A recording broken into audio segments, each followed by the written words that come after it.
Good evening. My name is Ben Heckman. I want to welcome you all here in person and online to the Bexley Public Library. And thank you for joining us as we, for tonight's program, celebrating the 50th anniversary of Title IX. It's an honor for us to host programs like this to explore history and how it impacts our day-to-day lives. And we think it's important that we can come together as a community and individuals and learn this together.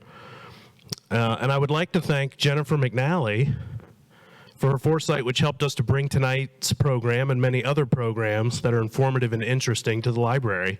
We're fortunate enough to have Jennifer as a member and immediate past chair of the Bexley Public Library Board of Trustees. So, yeah. And with that, I will turn the mic over to Jennifer McNally, who will introduce tonight's moderator, Kristin Watt.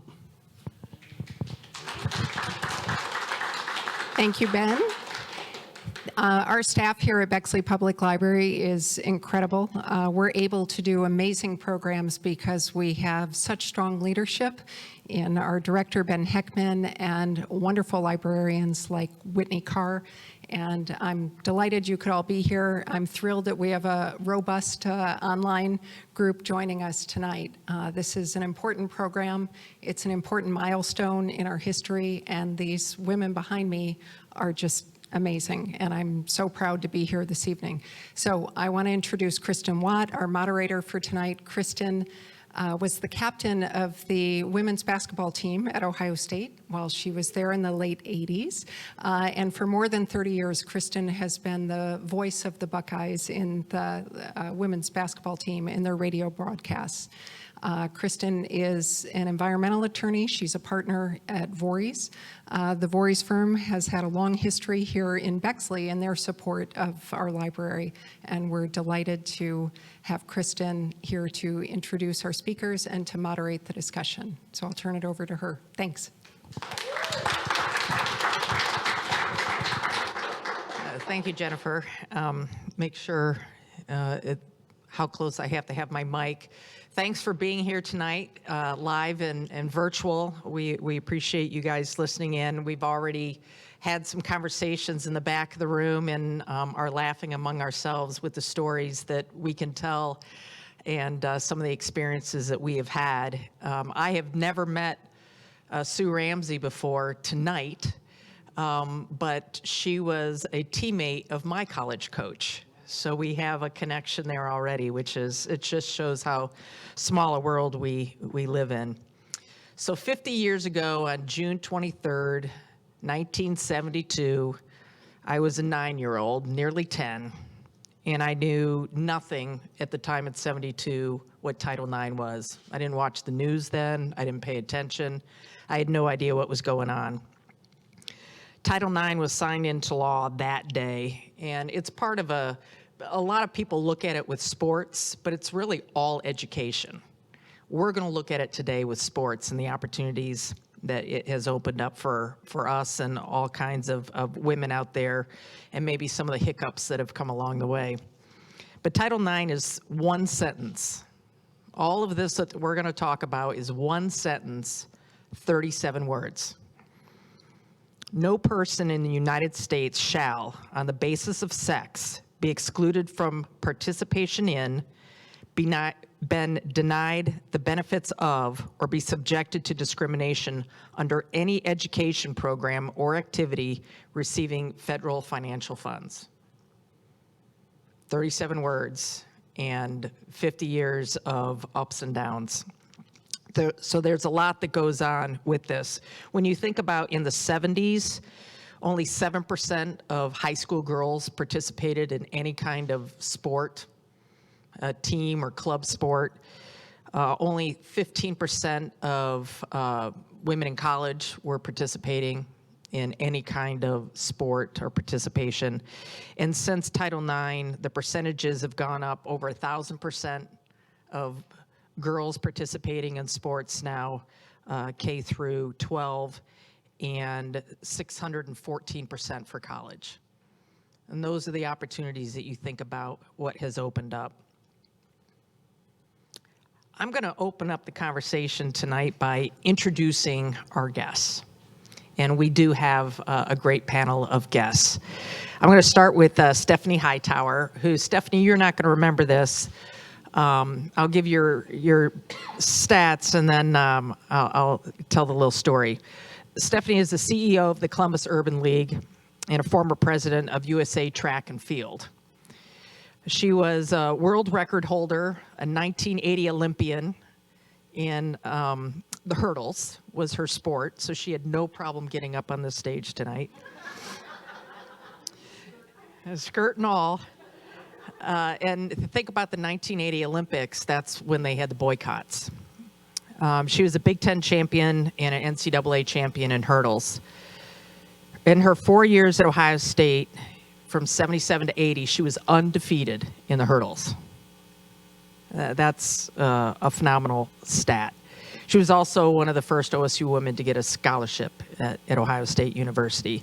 And I remember, Stephanie, as a freshman in 1981, my coach brought you into the locker room to talk to the women's basketball team. And it was after the boycott in the Olympics, and you came in and you talked to us about resilience and how you handle disappointments and things like that. And I remember that to this day. I was sitting in the room on this side, and you were right there. So I remember that. Next, Linda Logan. Linda is the CEO and president of the Greater Columbus Sports Commission. She's served as the chief executive of the Sports Commission since its inception in 2002. I don't know if anybody saw the article in the Dispatch the other day that was just raining praise on you, which is very well-deserved praise.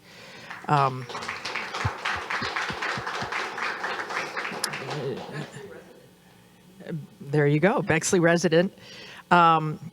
She's added more than 550 sporting events to what has happened here in Columbus, Ohio. And those sporting events have generated over $500 million in visitor spending here in our town, and really has put Columbus on the map and established itself as a sporting destination for the United States, and that is wonderful. And thank you. That was a very great article about you, well deserved.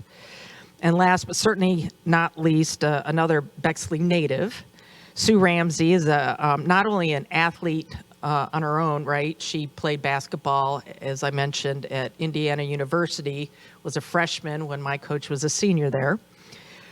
She's a former head coach at Ashland University women's basketball program there. She coached there for 20 years.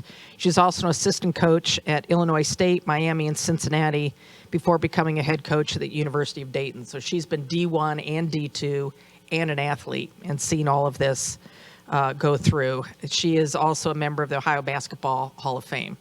So Sue Ramsey. So I'm going to ask some questions. If people have a follow-up question while I'm asking, feel free to just kind of blurt it out. We'll do that. I have a bunch of things. We've got about 40 minutes of conversation, and then I'll also open it up at the end for people to ask some questions if they have some questions. So I mentioned Title IX became law in 1972. It was repeatedly challenged. I know that there was, doing some study on this, there was a group of universities that went, including Bo Schembechler, I will mention, from that team up north, that once it passed, they tried to amend the Title IX by excluding men's basketball and football, the two revenue-generating sports, from the programs. They didn't want those numbers to count because they were too important to be included in this. And that eventually that amendment obviously did not get passed, but it is something that has been challenged repeatedly. And then in July of 1978, it went into effect. So from 72 to 78, basically 6 years, you had this ramp up of what was happening. And you had people that were playing sports while it was ramping up and before things happened. So I'm going to start by asking the question, what was it like to play sports before Title IX? And I know, Stephanie, that you also competed over in Europe some with a military family. And I guess I'll start with you and ask, what was it like over there? Were things different than when you came back here, and what did you see change, if anything? So I was only 14 when Title IX passed. So I was military family, and so my real first experience regarding women in athletics was watching the 1972 Olympics in Munich, because we were in Germany at the time, right? And that's when I knew that I wanted to be an Olympian. So I'm going to deviate from your question a little bit. So my dad moved back to Louisville, Kentucky, or to Fort Knox, Kentucky, where he was stationed. I'm 14 years old. I start running track at the high school there.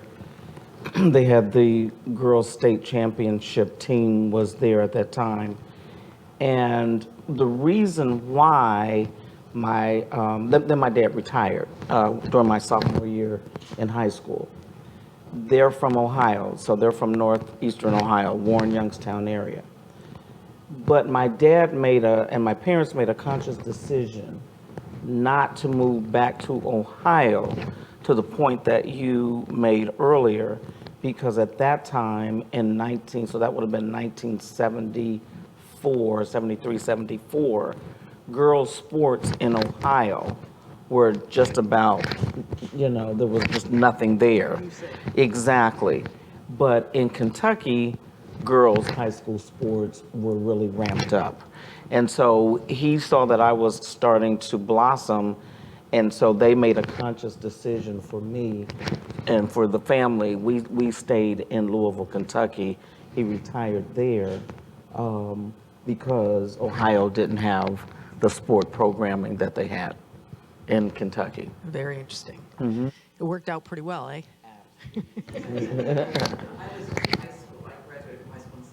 So right as the legislation, but I myself was not an athlete per se, but I was a sports fan, and I was the editor of our school newspaper, and I traveled with the boys' teams as their statistician, because their girls' teams, there were not any until after I got out of the school.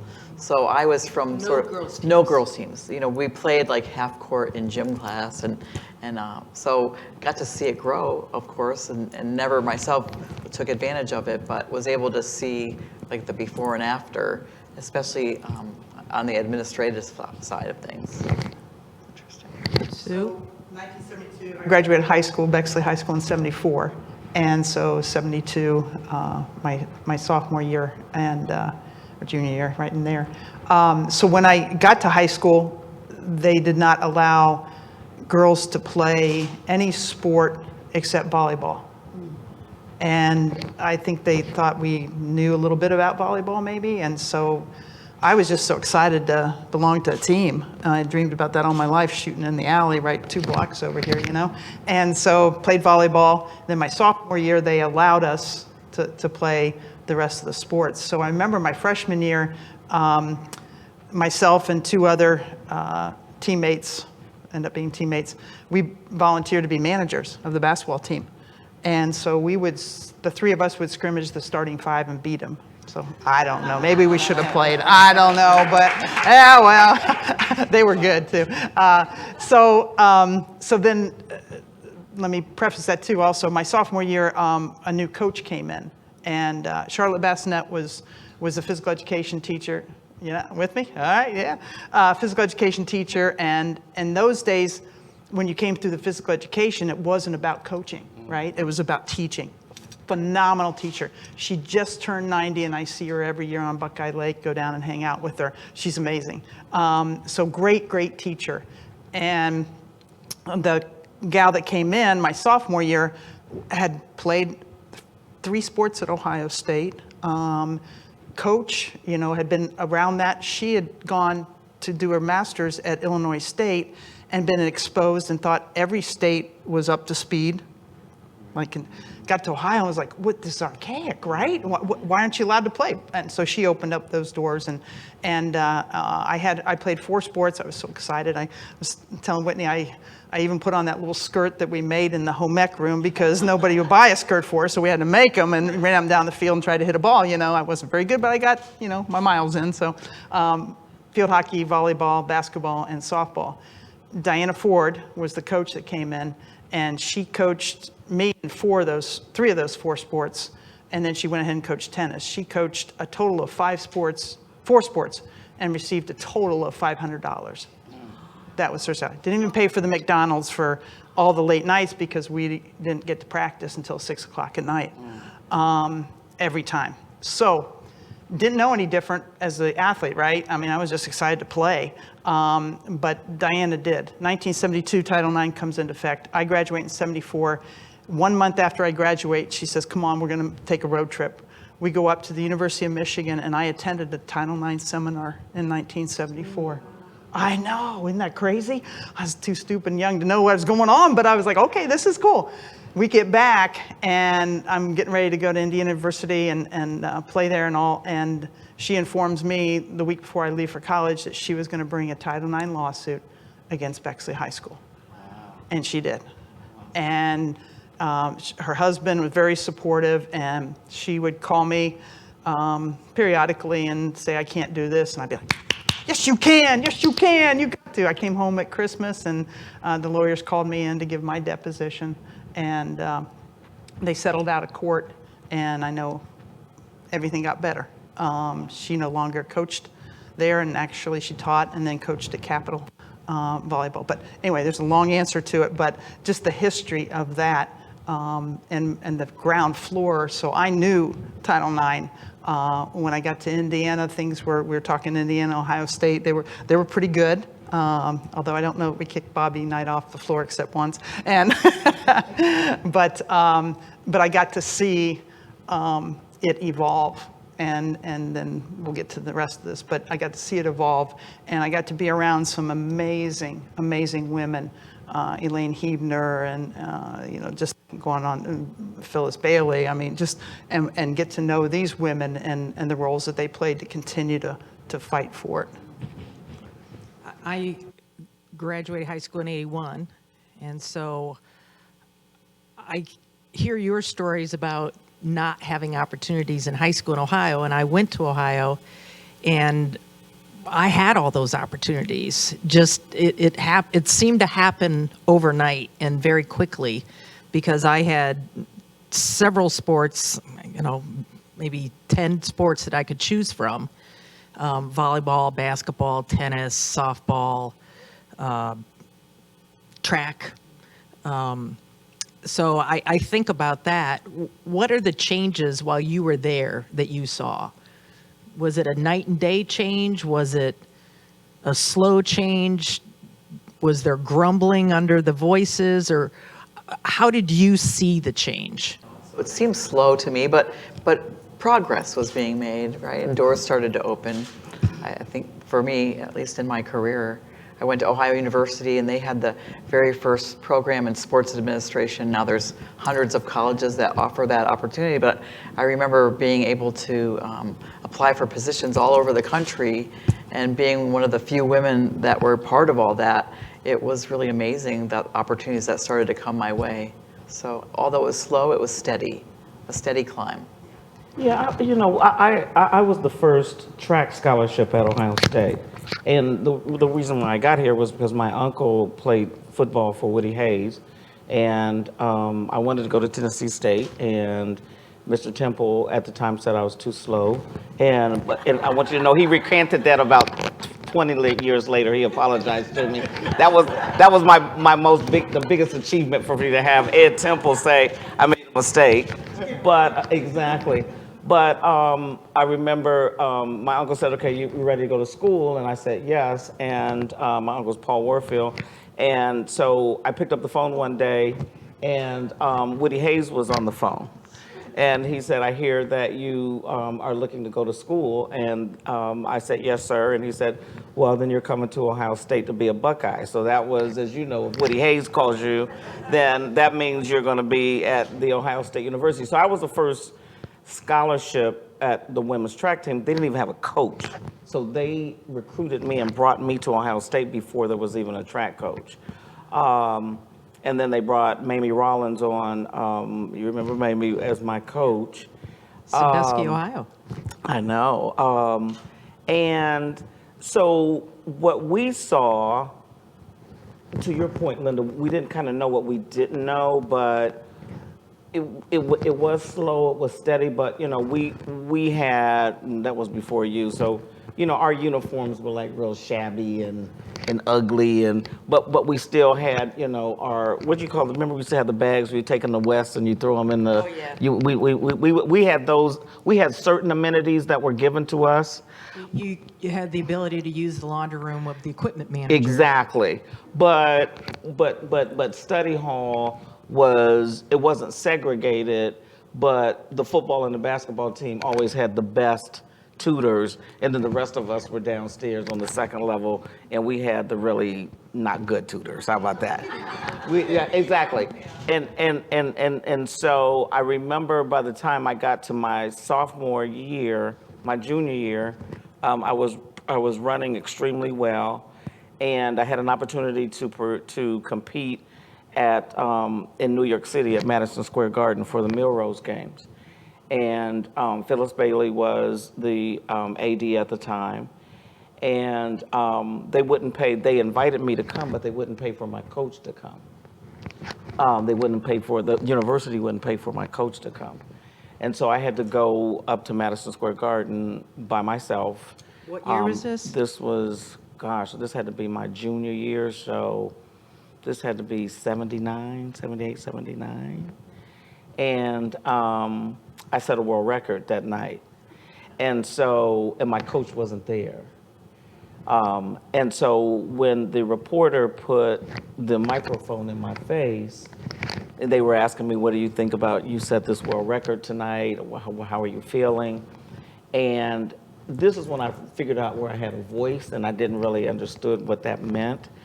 And I said it would have been better, but I said the university wouldn't pay for my coach to come. Right. And I wasn't crying, but you could see I was sad because I wanted my coach to be here. And I remember getting off the plane, my coach picked me up, and it was like, in the AD's office, first thing on Monday morning, right? Dan Heinlein? No, it was Dan, and it was Phyllis. I was there, right? It was like, you got to be upstairs. That's when they were still at St. John Arena upstairs, right?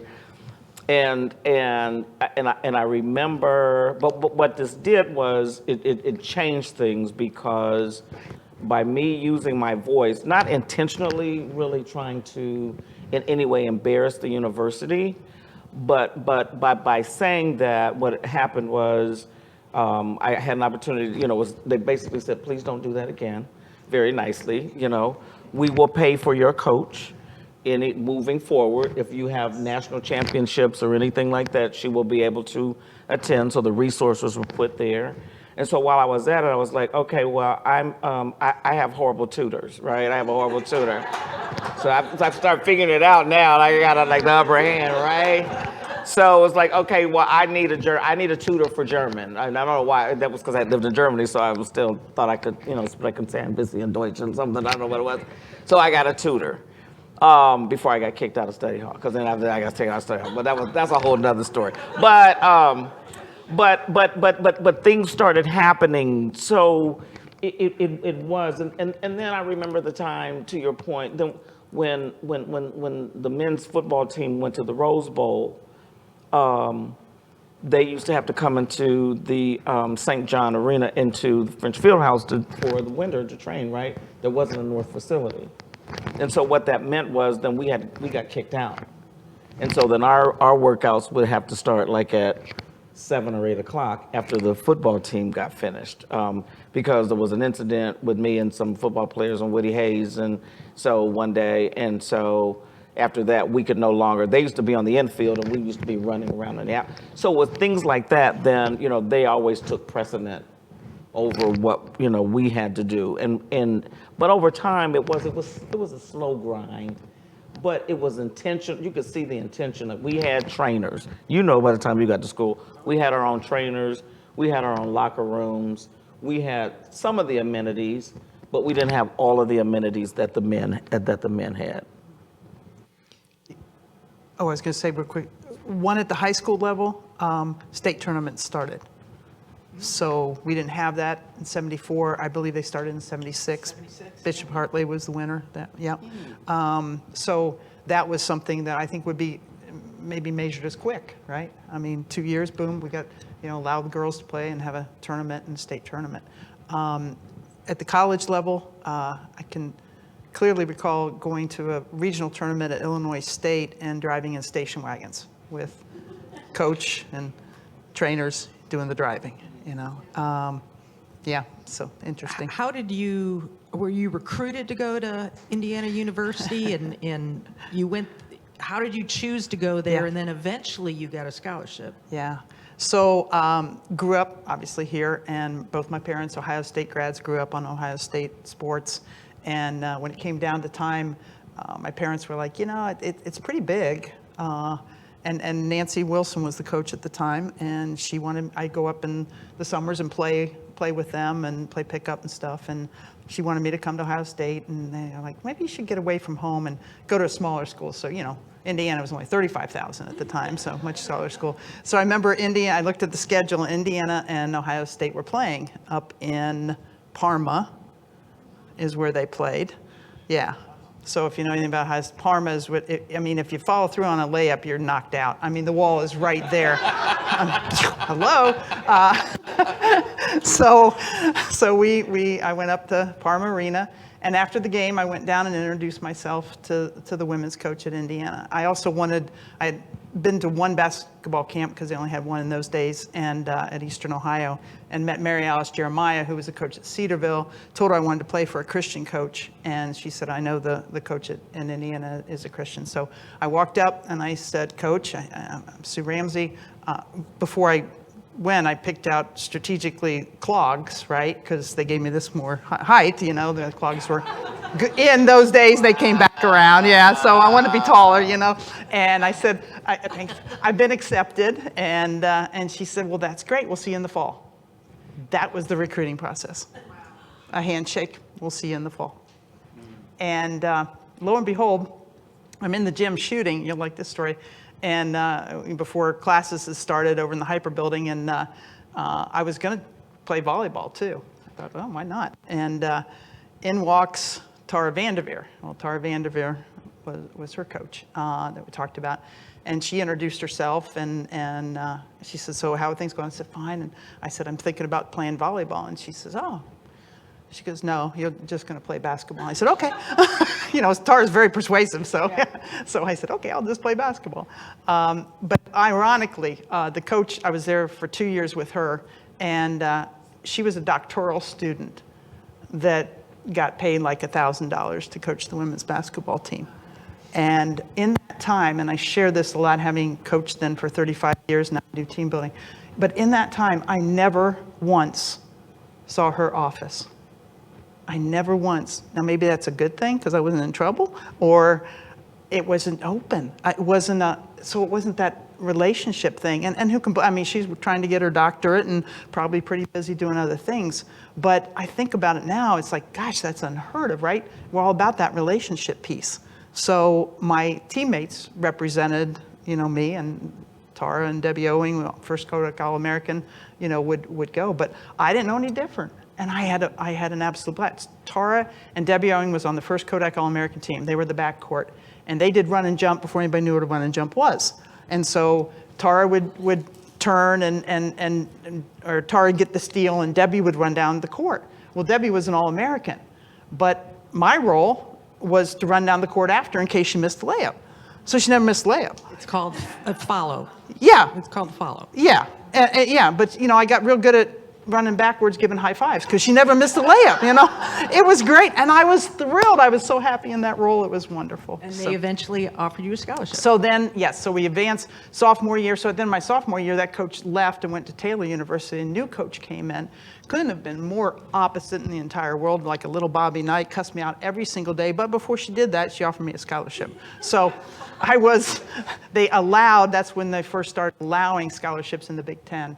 And I was the first female athlete. What year was 75, 76? 76 for me. 76. 76, yeah. Yeah. Yep. So Interesting. try running backwards and high five, and it's an art to it. I'm telling you. I only tripped 3 times. Okay. Yeah, without falling on your keister. You got it.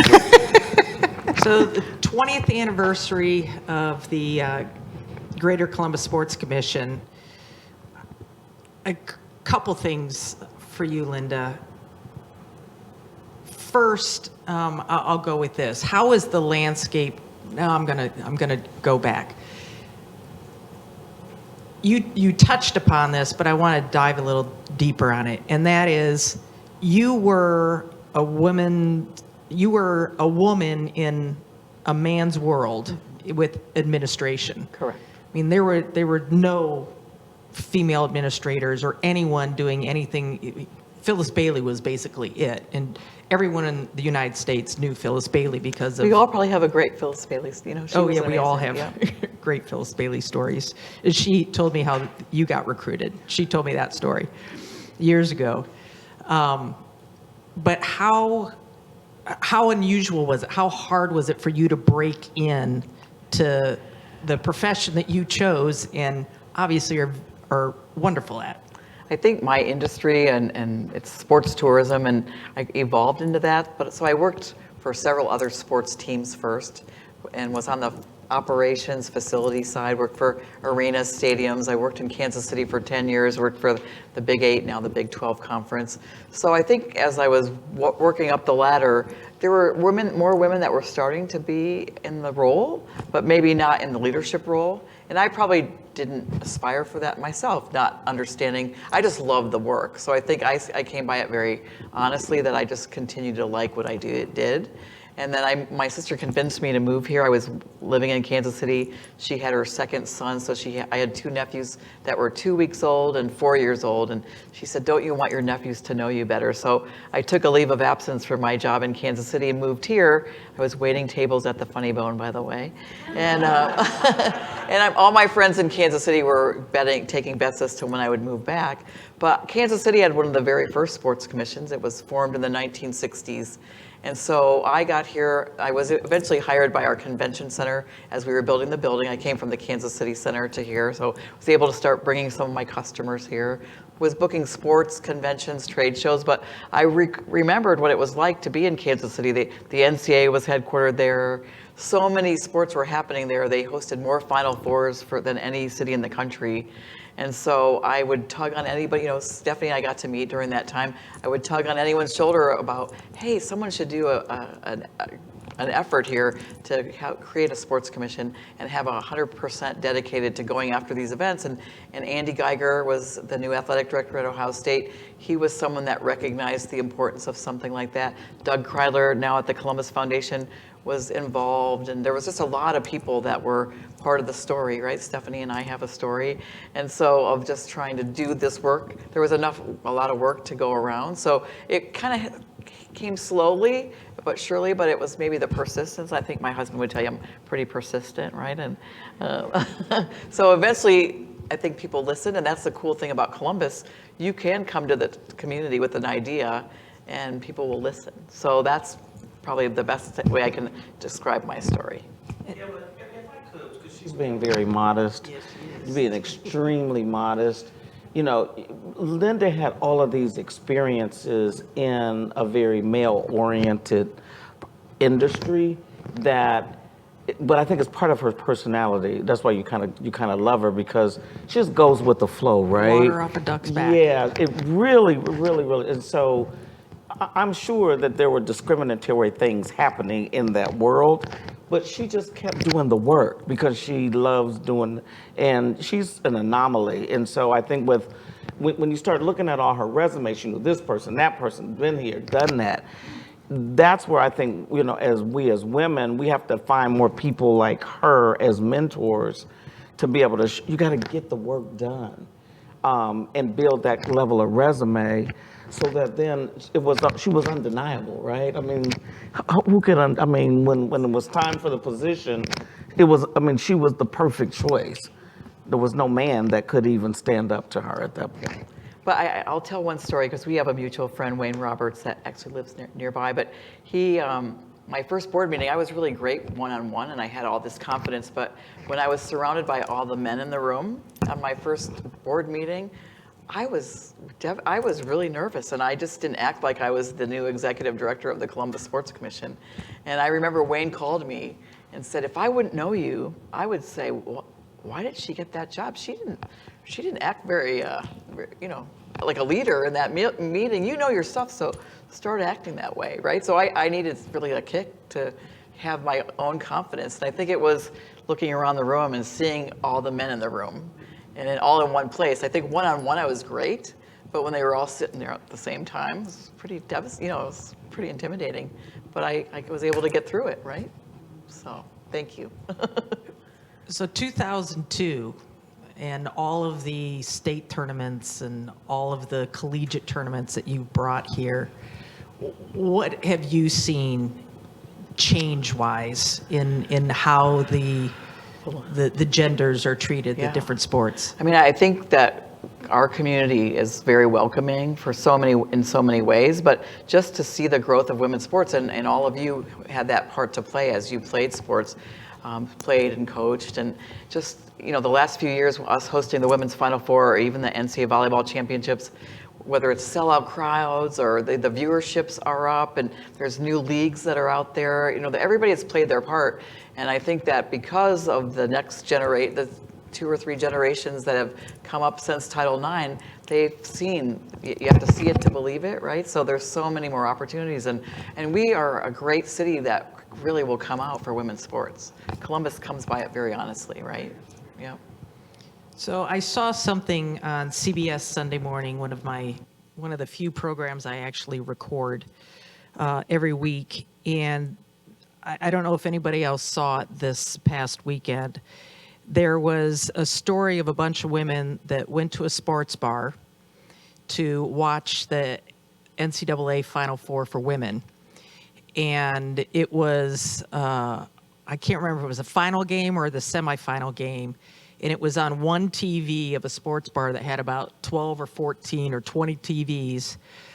And they didn't have the audio on. They had something else playing. And this group of women decided, and I think it was the women's Final Four here in Columbus, where every game came down to the last seconds of the game. Really good games. And they basically said, this is ridiculous, that I can't go to a sports bar, watch one of the highest level calibers of women's sports and have audio. So they sat about it and thought about it for a while, and there was a woman who eventually said, I'm going to change that. And she created a sports bar called the Sports Bra. And their tagline is, we support women. And what they do is they play nothing but women's sports on the TVs. Yes, in Portland, Oregon. And so I'm going to kind of get to the idea of equality now and some of the things we see now. Is there enough sports on being broadcast to have something like that they can do without playing replays of things? Right? So I started calling around to some of our developers just to say, hey, what do you think? Could we do that here? I mean, I think it'll take a little bit more time and a little bit more investment, but I do think that day is coming, and it's not that far from now, right? I think. Any thoughts by you guys on that? I know I'd watch softball nonstop. Man, The- women's softball, that's The amazing. NCAA softball was really fun to watch. And they did a nice job covering it too, Yeah. because there's a lot of games in softball. So The Big Ten was the first network to have equal access to men's and women's sports. So the Big Ten network That's huge. did a very good job with that. yeah, So I think about another hiccup maybe that's out there was what the University of Oregon player showed with last year's Final Four for the women. And she went online, and I don't know if it was TikTok or whatever it was, but she said, here's the women's workout facility. And it was basically one little tower of weights.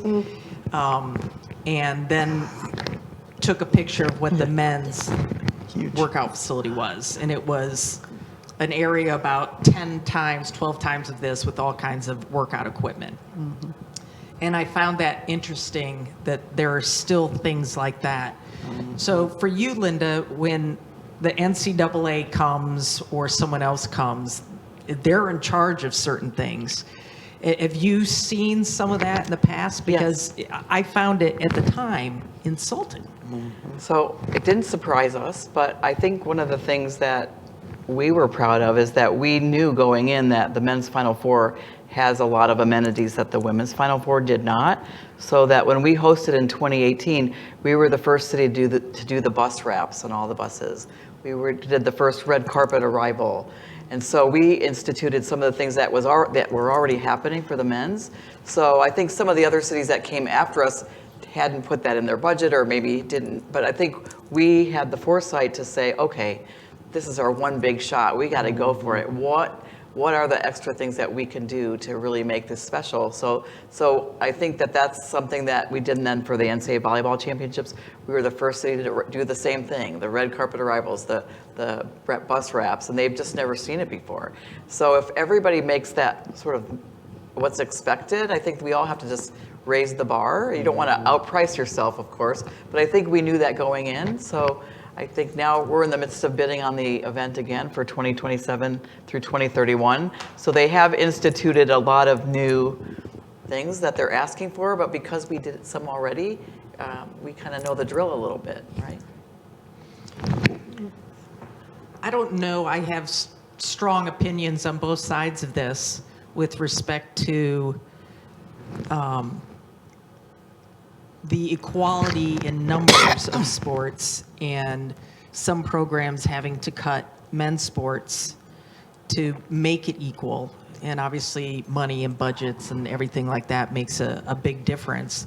I don't know if any of you have thoughts on that about, I think of Miami University that lost baseball and wrestling and some significant Olympic athlete sports that are gone forever, and they point to Title IX. Obviously, I would point to some other issues that have maybe caused that, but do you have some opinions on that or thoughts that you would like to share? I was in the middle of it and coaching, and when a lot of those programs were cut and different places where I coached, and yes, the initial attack came to, well, if it weren't for you women and Title IX and, the kind of, look what you did and da-da-da-da. And, I just remember some much wiser people than I, just saying, one, we're not responsible, and two, just maybe frame this in the sense, when you have a daughter, do you want her to have an opportunity to play sports, just like you did? And I think that's the whole thing.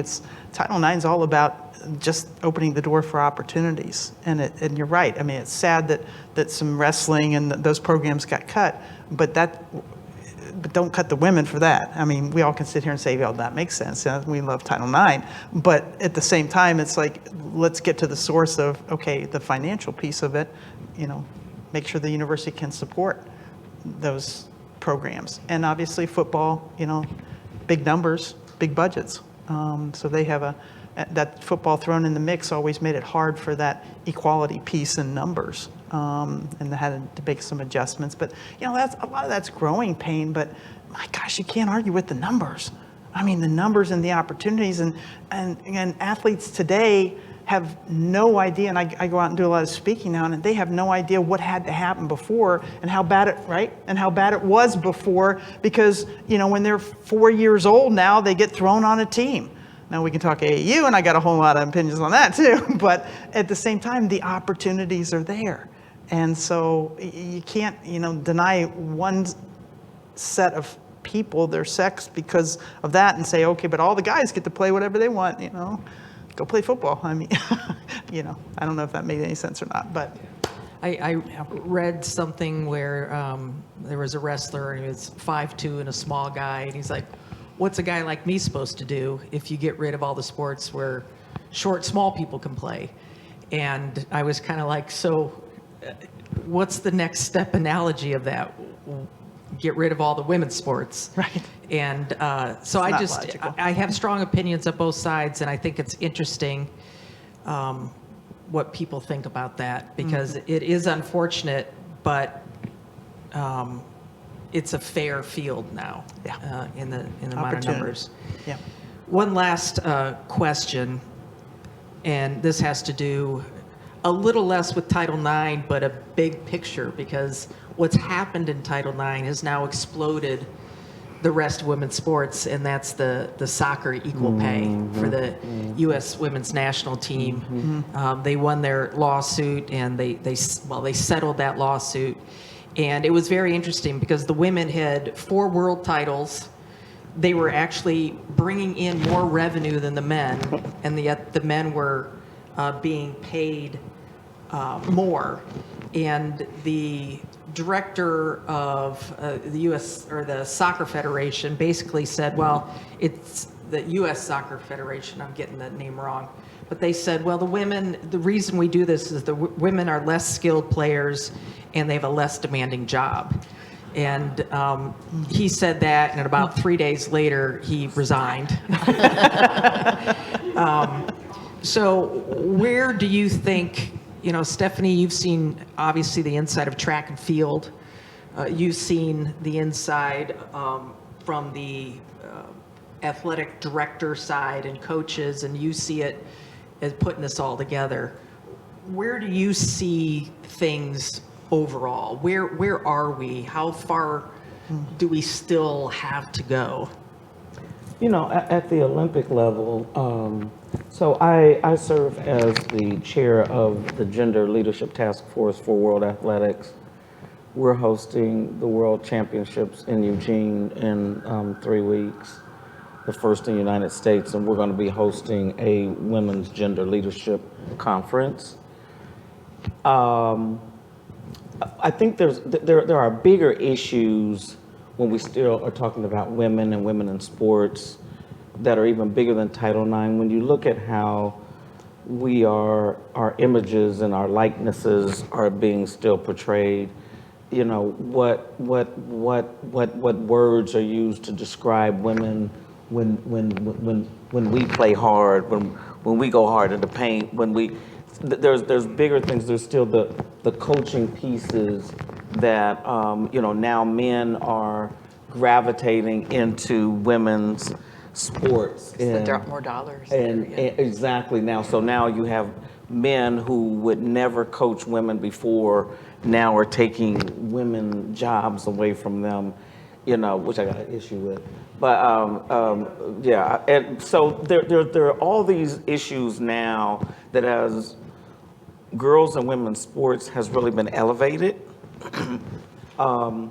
You know, I think as women and women in sports, I think we have to start looking at what are the bigger picture kind of deals, right?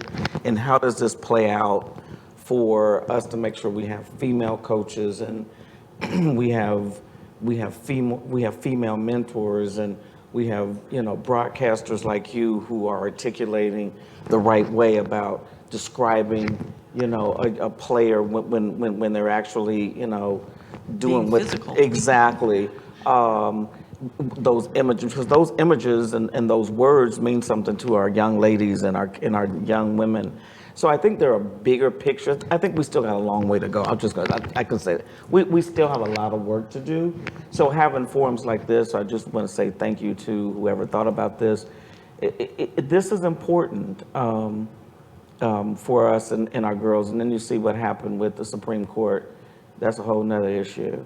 The other day, that women, we still have a lot of work to do. And so I'm hoping through what's happened there, and even with conversations like this, that, we got to figure out how do we mobilize, how do we maintain the momentum around Title IX, and don't get caught up in just because you got men's programs cut. That has nothing to do with us. You've had that men's program for 200 years.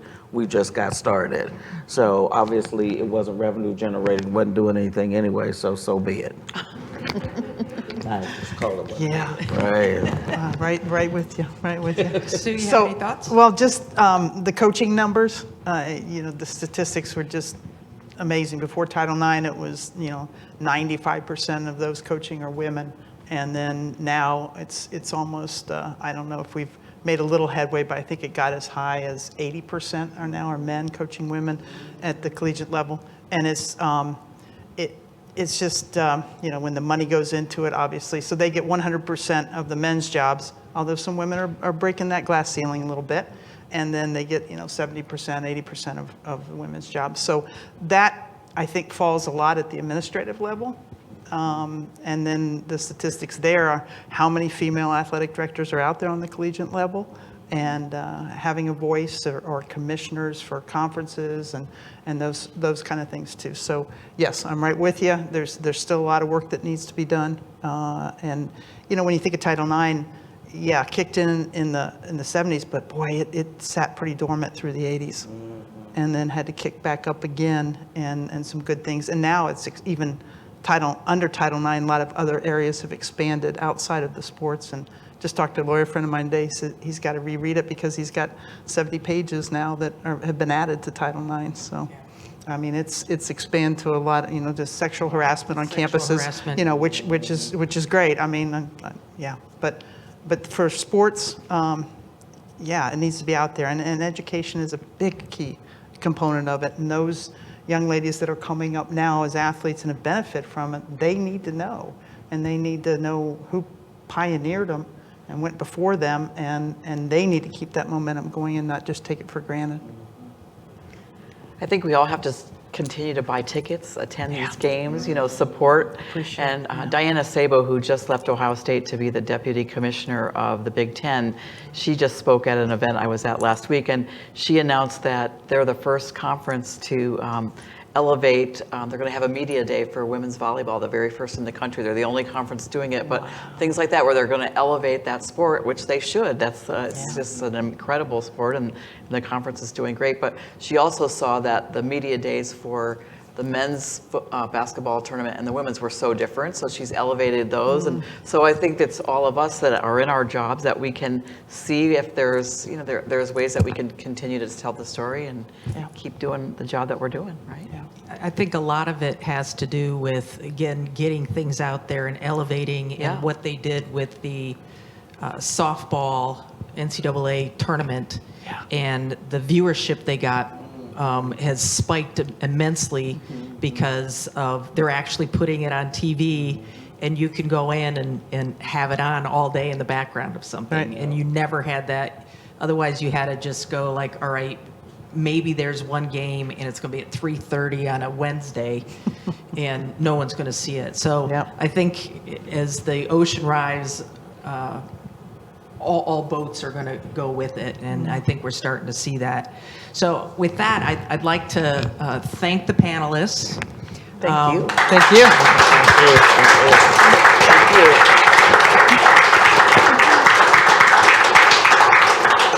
And I'd like to open it up. There's some people here that are live, and there's some people who are virtual that may have questions, and I'd like to open it up for a few minutes and see if people have anything that they would like to ask our esteemed panel. Let's see. How at risk is Title IX given the current Supreme Court? If you don't want to touch touch that one, we could move on. There's some other questions. But, yeah. Well, I will say this. She's the lawyer. But I don't do that kind of law. I would say this. There are a lot of people that are worried about that. And it goes to a lot of women's issues. And the sports and the dollar amounts and things like that. I think the good news is a person equals a person. A dollar equals a dollar. So there's maybe an easier way to compare and contrast, but it's something that people are certainly worried about and have been talking about, and preparing for this, I've already starting to see some trickle down on that. You did well. All right, well, we have another question online. So are women getting NIL opportunities, so name, image, likeness? I have heard that some of the women are actually certain sports for sure. I don't have all the stats, but I do think that, especially we talked a little bit about volleyball. I'm happy to maybe get an email address and try to follow up with that person to get you some info. I do know that there's some female athletes at Ohio State who are getting some NIL. And I think part of that is because the university is making sure that there's some spread around to make sure that they are doing that. Good. Ohio State University has been very good about trying to equalize that a little bit. I don't know if you see anything with track and field. Well, I mean, our sport is different. We've already been, I mean, not the collegiate athletes, but the professional ranks are already, it's a different, we're individual operators. So you can make money through your shoe companies and other competitions different than a lot of the team sports can. So there's already a benefit for track and field. I'll give a story that's close to home for us. Celia Anderson, who works with us at the Sports Commission, she played basketball at Arkansas. Her daughter just graduated from high school and is going to be playing basketball at Harvard. She's an excellent artist as well. She signed with the William Morris Agency. She just got, some of her artwork is now in 1,600 Walmart stores that's as of last week. So I know that there's opportunities that are happening even in our own backyard. I just don't have the statistics, but Gabby Anderson, if you look her up, her business is called Graffiti by Gabby. And so she's just one amazing young woman that it's just one story to tell locally here. And there was recently a little story about her in our newspaper as well, but that's just one example of somebody here in Columbus. And that's not just NIL, that's Right. the change in sports that you're Exactly. allowed to To make- actually have a job. Yes, exactly. Yes. For sure.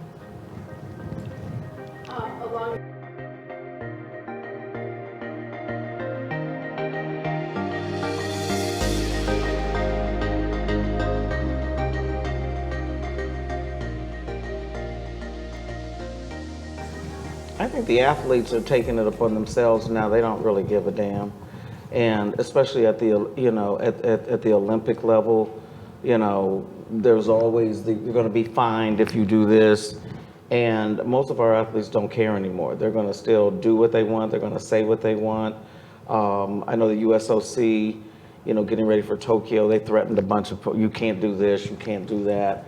But at the end of the day, it's also about medal count, right? And sponsorship. And so, but I think athletes now are just so much more savvy. And I think when the Black Lives, Matter movement really, I think, helped to propel and make athletes feel that they do have a voice and that they really should be using their voices because they are, I'm not going to say all athletes are role models, but they have a voice and people listen. And I think, when that whole George Floyd piece hit and the social justice movement was reignited, athletes, black, white, women, men, you look at what the women's soccer, they feel their voices. So I think a lot of these governing bodies and NCAA, I think they're going to have a hard time now moving forward trying to squelch the voices of young people today, because there are a lot more activists out there than what you think. Stephanie, I didn't know your story about how you first had your voice, but it's been amazing to see it grow here, and I appreciate Everybody doesn't think that, right? So I appreciate your voice. Called into the AD's office again. I would just say I think it's wonderful that there's voices. What I would like to see more of is responsible voices and training for some of the younger people to Yes. understand what is a responsible voice Yes. and the responsibility behind that voice. And I think that's something that our higher education institutions, as well as our high schools, can teach our student athletes that, yes, you are going to be in the paper and you are going to get some attention, but there's some responsibility behind that, and there are consequences for one way or the other, and think about that. So that's my response to that. I'd like to see that. I think it's perfectly fine. We're allowed to be up here and express our voice. I think everybody should, but make sure, particularly the younger people, that they understand the responsibility behind Through that. social media as well, because that's, And I think your question about, the NCAA and all the governing bodies really have held that they've had everything in check for so long, and it's going to be a little bit hard at first. I think, although there's so many new opportunities, there are responsibilities. People are going to have to understand about taxes and teamwork and all the things that probably we didn't have to think about when NIL wasn't out there. So I think it's kind of the wild, wild west for a while. Yeah. So I think we're going to learn. Stay tuned, right? yeah. Well, thank you again. Thanks for coming. Yeah, Thanks for thank you attending all. virtually. Thank you. Right here, right here, right here.